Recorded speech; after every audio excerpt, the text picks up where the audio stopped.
তখন আমাদের স্থানীয়দেরকে আমরা যখন ফোন করি বলে যে ভাই যোগ্যতা তাদের নেই বা ভিন্ন অজুহাত আমাদেরকে দেখায়। কিন্তু আমরা দেখেছি টেলিফোনের চাপে উমরের চাপে এমনি কমল আশিকুল্লাহ মোদির নির্দেশে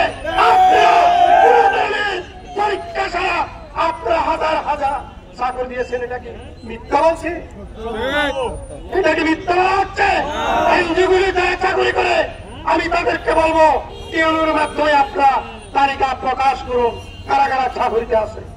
আমরা এটাও দেখেছি যদি বাইরের এই যে আমরা যারা ক্ষতিগ্রস্ত রাজাবাড়ির কিছু অংশ, পালংকাল ইউনিয়ন, টাঙ্গামের ঐক্যমের কিছু অংশ, এই এলাকায় এই এলাকা আমরাই ক্ষতিগ্রস্ত থাকি না, তাহলে আইনে কি আছে? আইনে আছে এই সমস্ত ক্ষতিগ্রস্ত এলাকার এই যে কমিউনিস্টের মাধ্যমে উন্নতি করবে।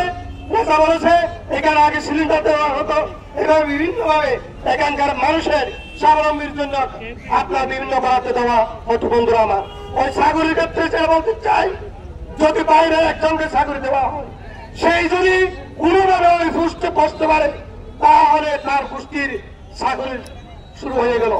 সে চাকরি তার চাকরি পাওয়ার পরে বিভিন্ন ভাবে স্থানীয়দেরকে সাদাই করে তার আত্মীয় স্বজন, ওই যে তার বউ, তার মামা, তার আত্মীয়, তার হাত ভাই, তার সহজ ভাই, এদেরকে বিভিন্ন অজুহাতে এখানে এসে চাকরি দেওয়া হয়।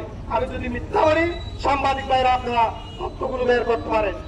এইভাবে তাদেরকে নিয়োগ দিয়ে আমাদের স্থানীয়দেরকে বঞ্চিত করা হয়, কোনোভাবে এটা ঠিক না। আমাদের অগ্রাধিকার বেশি। আমরা যারা এখন আছি আমরা অত্যন্ত শান্তশিষ্ট। আমরা যেভাবে আন্দোলনের মাধ্যমে এই সরকারকে বিদায় করতে বাধ্য হয়েছি, ঠিক কোনভাবে যদি আমাদের দাবি মানে না হয় তাহলে আন্দোলনের মাধ্যমে আমরা দাবি আদায় করতে বাধ্য হব। আমরা বিশৃঙ্খলা সৃষ্টি করতে চাই না, আমরা শান্তিতে থাকতে চাই। আপনাদেরকেও শান্তিতে এই যে রোহিঙ্গাদের নিয়ে আপনারা যে আছেন সেভাবে থাকতে আমরা সহযোগিতা করতে চাই। বন্ধুরা আমার, এই যে নাথ নদী নাইকমসুরি থেকে একটা পর্যন্ত যে নাথ নদী হয়েছে, এই নাথ নদীতে রোহিঙ্গা আসার পর থেকে আপনার স্থানীয়দের মাছ ধরা নিষিদ্ধ। বিষয়টাকে আপনারা জানেন? স্থানীয় কোনো জেলে আমাদের গরিব জনগণ ওই নাথ নদীতে মাছ আহরণ করে যারা চলত, যারা জীবিকা নির্বাহ করত, তাদের পথ বন্ধ হয়ে গেছে। এই নদীতে আপনার তারা মাছ ধরতে যাইতে পারে না। বিডিআর সেখানে পার হয়ে আছে, তারা বলে ওখান থেকে ইয়াবা বাঁচানো হয়, ওখান থেকে রোহিঙ্গা অনুপ্রবেশ করতে তাদের কাজকর্মের অসুবিধা হয়। আমরা সংশ্লিষ্ট কর্তৃপক্ষকে অনুরোধ জানাবো আমাদের ছেলেরা যদি মাছ ধরতে না পারে তাহলে বার্মা থেকে আমাদের সীমানায় এসে কিভাবে মাছ ধরে নিয়ে যায় আপনাদের কাছে প্রশ্ন এবং মাছ ধরতে গিয়ে অনেককে অপহরণের শিকার হতো। কিছুদিন আগে আঞ্জুয়ান পাড়া এলাকার 5 জনকে অপহরণ করে নিয়ে গেছে।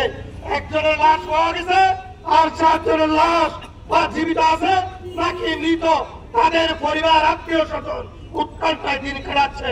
আমরা তাদের আত্মীয় স্বজন, আমরা তাদের স্বজন, আমরা দিন রাত তাদের জন্য দোয়া করি আল্লাহর দরবারে এবং আমরা অধীর আগ্রহে অপেক্ষায় আছি তাদের লাশ পাওয়ার জন্য অথবা তাদেরকে জীবিত রাখতে পারার জন্য। কিন্তু আমরা বিডিআরকে বলে উত্তর পাই না, উপজেলা প্রশাসন বলে উত্তর পাই না।